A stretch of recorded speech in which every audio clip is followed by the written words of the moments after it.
எவ்வளோ மிஸ் பண்ணுறீங்க? உங்கள் வீட்டில் ஒருத்தங்க இறந்து போனாங்கன்னா நீங்கள் என்ன மிஸ் பண்ணுவீங்களோ அதே தாங்க எல்லார் ஃபேமிலிலையும் அதே தான் இருக்கும். இது தனியாக நாங்கள் ஸ்பெஷலாலாம் ஒன்றும் கிடையாது. It's sister and we miss her so much. And அவரோட ஃப்ரெண்ட்ஸ் அண்ட் ஃபேமிலி எல்லாருமே வந்து ரொம்ப மிஸ் பண்ணுறோம். இன்றைக்கி அவரோட பர்த்டே அண்ட் இன்றைக்கி வந்து அவருடைய திதியும் இன்றைக்கி தான் இருக்குது. ஸோ அதனால் வந்து இன்றைக்கி ஒரு சின்ன ஒரு மியூசிக்கல் ட்ரிபியூட் வந்து பெரியப்பா அரேஞ்ச் பண்ணியிருந்தாங்க. ஸோ நிறைய மியூசிஷியன்ஸ்லாம் வந்து அவருடைய சாங்ஸ் எல்லாம் பாடினாங்க. ரொம்ப சந்தோஷமாக இருந்துச்சு. பௌத்தா வந்து இன்னொரு வேறு மியூசிக் டைரக்டர்ஸ் பெரியப்பா அது மட்டும் இல்லாமல் வேறு மியூசிக் டைரக்டர்ஸ் சாங்ஸும் வந்து பெர்ஃபார்ம் பண்ணாங்க. அது பெரியப்பா முன்னாடி பெர்ஃபார்ம் பண்ணாங்க. பெரியப்பாவும் ஸ்டேஜில் இருந்தாங்க. இதுதான் ஃபஸ்ட் டைம் எவர் நடந்திருக்கு அது. ஸோ அதெல்லாம் பார்க்குறதுக்கு மியூசிக் எவ்வளோ பியாண்ட் எவ்ரிபடி அப்படிங்கிறது இதில் தெரியுது.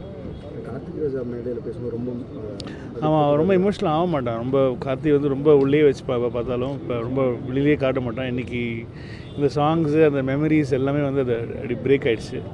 So it was a very close to heart event. நீங்கள் விஜய் படம் கடைசியாக எடுத்திருந்தப்போ அதில் அவங்க பாட வேண்டியதாக இருந்தது. ஸோ அதுதான் கடைசி பாடல் இல்லை, அதுதான் அதுதான் முன்னாடி சொன்ன மாதிரி நாங்கள் போன ஜனவரி 1ஆம் தேதி வந்து நாங்கள்லாம் ஒன்றா தான் இருந்தோம். ஃபேமிலியாக ஒன்றா இருந்தபோது அப்போ வந்து நான் பௌத்தாட்ட சொன்னேன், ஒரு சாங் இருக்குது நீ வந்து பாடணும் அப்படின்னு சொன்னேன். உடம்பு சரியாயிட்டு சீக்கிரம் வந்து பாடு அப்படி சொன்னால் ஓகே சொல்லிட்டு போனேன். ஆனால் அதில் உடனே இன்னும் 1 மந்தில் அவள் தவறிட்டா.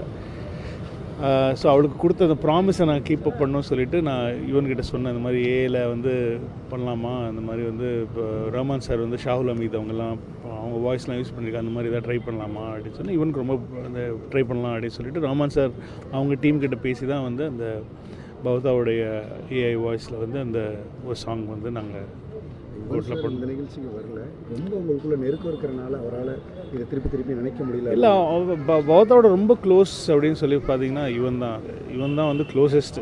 இவனை மியூசிக் டைரக்டராக வந்து பயங்கரமாக வந்து ஊக்குவிச்சதே வந்து பௌத்தா தான்.